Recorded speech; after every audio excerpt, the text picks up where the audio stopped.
What's up, guys? All right, back. It's James Hawk. Today's video is going to be a little bit different. I'm usually always talking tactics, strategy, success, wins.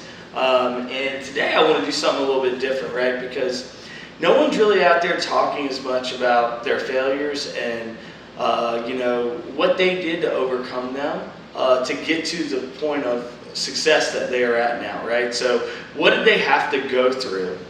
What did they learn from that and how they overcame it, and then to get to where they are right now, right? So it's like, it's great looking at, what is out there and what's possible, right? I mean, this business, what it's done for me, guys, is absolutely incredible, and that's why I'm so passionate about really spreading that word, right? And sharing with you guys what's brought me to that point, right? How did I get there? What are some of the obstacles that I had to overcome? And along with my business partner as well, like what obstacles do we have to overcome together, right? So anyway, I'll get right into it. One big thing that we failed at over the years, and I've been doing this business for about 10 years now, flipped about 1,000 houses and close to $100 million, right, in actual sales in real estate. So I've been doing this for quite a while. One of the biggest mistakes we made was the team. Okay, the way that we were leading the team, because it comes from the top down, right, the leadership. So what happens as you actually grow and scale in this business, in any business, right? If you don't have a background or experience or training on managing people, hiring people, building teams, managing teams, holding them accountable, what does that look like?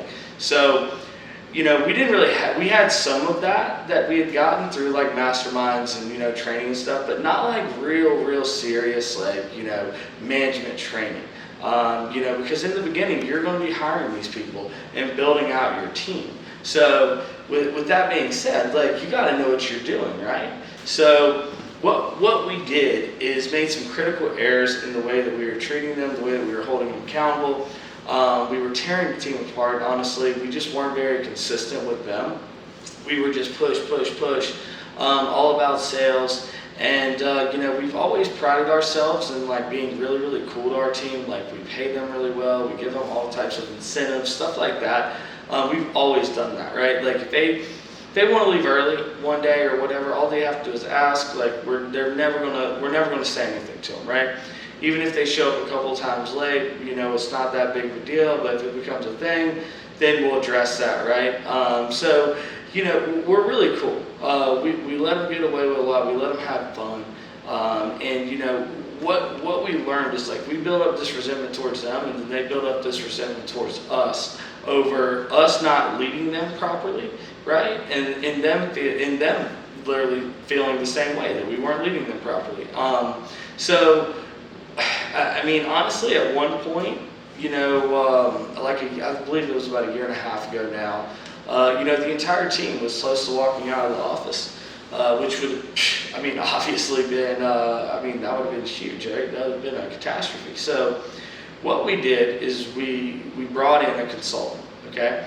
A very expensive consultant that specializes in team building and company culture, and how to lead the right way. So we brought that consultant in. They spent, I think it was about 4 days with us and the team.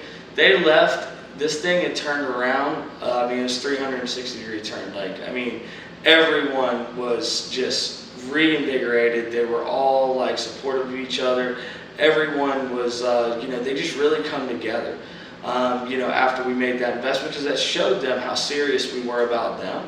Where, there could have been, we could have let our egos get in the way and said, oh, you know what, whatever.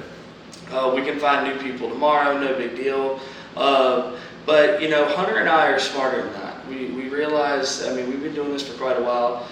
We know a lot of other really successful business owners. So we said, no, the problem starts with us, right? So how do we fix what we've been doing? So we brought in that person, showing them that we were willing to invest in them. In their success, and that we believed in them. And that right there, just really ignited the fire back in them and got them bought right back into to the vision of the company. And you know, now that team today, and I see a lot of teams, okay? I see a lot of teams. I know a lot of teams from different wholesale offices. Our team, it's almost like lightning in a bottle. It's very, very special, okay? Each one of these people are very, very close at this point. I believe we don't have any employees that, well, actually we do have a new sales guy that's a recent hire, but other than that, all our other employees, I believe at least have been with us for a year at this point.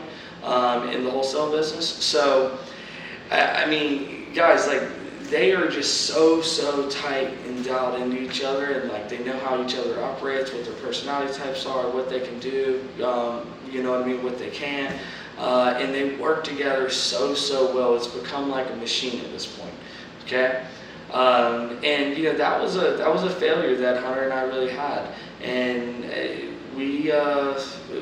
yeah, I mean, it took us some time, it took us some money, right? Investing in the team and ourselves to, you know, really build that culture out.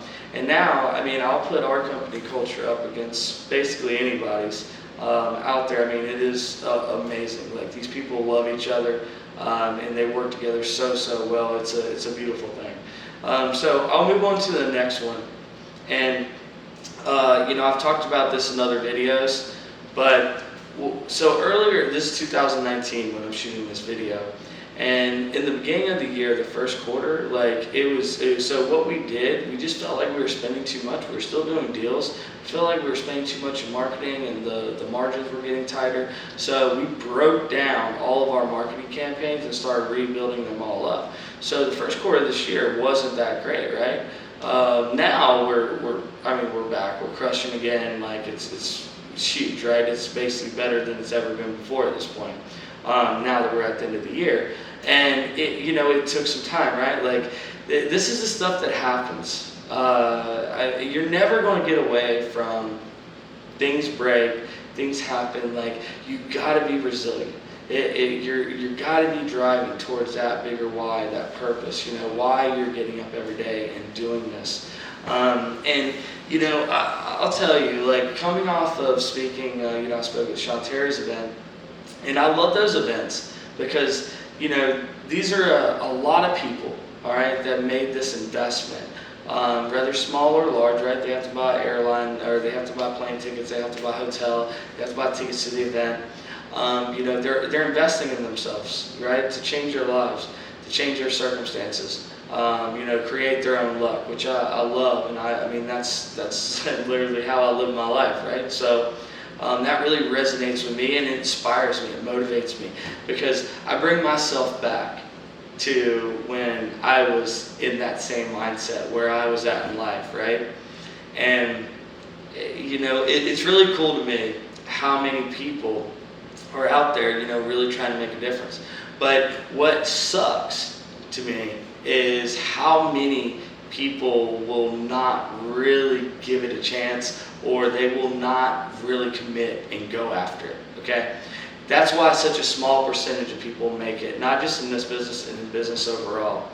And what you should be more scared of than taking the risk is not taking the risk, okay? Not willing to do whatever it takes to change your life, to do this business if that's what you want to do. That's what you should really be scared of. And you know, Ken Clothier, my friend Ken, I'm sure a lot of you know who Ken is. He does this thing on stage, this like little this little test, and what he does is basically, if you're a woman, you know, start with this number, this age. If you're a man, start with this age, and this is the average time that you will live based on right now statistics. All right, as a man and as a woman, and then he'll literally have you work backwards and calculate down to, this is how many, realistically, how many days, not just days, but like working hours you have left in your life, okay? And you know, that's really an eye-opening thing, right? Like, when you know how many hours roughly, based on statistics, that you probably have left to actually do something with your life, to change what you're doing now. And that's what you should be afraid of.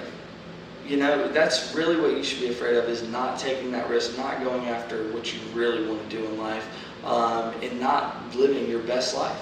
And that's just really the truth. And that's what it comes down to. You got to break through the fear and make that commitment. And another cool thing I'll share with you is Steve Jobs, which is obviously one of the greatest innovators and entrepreneurs of our time. He did a commencement speech at Stanford, and he talked about this magazine that he grew up reading. And when they released the final issue, at the very end of it, at the last page, it said, "Stay hungry, stay foolish." Okay, and he tried to live his life by that, and I believe that he truly did live his entire life like that. And he also said in that speech that if too many days go by in a row that you are not happy doing what you're doing in life, then it is time to stop, reevaluate, and change what you're doing. So if you're working that dead-end job, if you're in school and working part-time and barely making tuition, whatever it is, right? Whatever the struggles are, we all have struggles and problems in life, no matter where we are in life, right? So no matter what, we all have issues. But if you want to change that, and you really want to change that, it starts with the commitment. It's a commitment to yourself that you are going to do it. And it's about fear placement. So you're placing your fear right now in the unknown of actually doing it, of getting started, of going out there, changing your life, starting this business. Instead, you should be placing your fear in, what if I don't do this and I have to do this same thing I'm doing now for the rest of my life? That's just really the truth, right? That is really true. So, guys, I'm really thankful that you watched this. I love you. Obviously, make sure you like, subscribe, and turn on the bell for notifications. I just wanted to, kind of boil it down, just get really real with you guys on some of the failures that I've experienced over time, how I overcame them, and hopefully you can learn from these.